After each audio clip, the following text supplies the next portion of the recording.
বিশ্বনবী সাল্লাল্লাহু আলাইহি ওয়াসাল্লাম মদিনাতে প্রথম যখন জুমার নামাজ পড়াতেন তখন আগে জুমার 2 রাকাত পরে 2টা খুতবা দিতেন, ঈদের নামাজের মতো।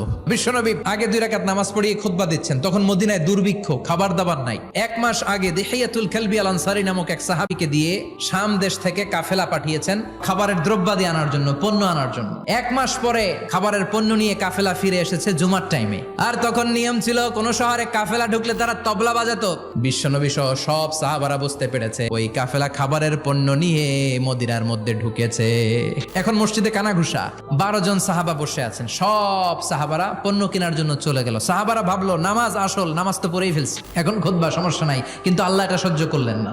এজন্য সাহাবাদেরকে ধমক দিয়ে, আমাদের চোখে আঙ্গুল দিয়ে আল্লাহ আয়াত নাজিল করলেন, ও নবী আপনি বলে দেন আমার কাছে এত বিশাল ধনভাণ্ডার আছে, সবার যত চাহিদা যত কামনা আছে সব যদি দিয়ে দেয় আমার ধনভাণ্ডারের 1 ইঞ্চিও কমবে না।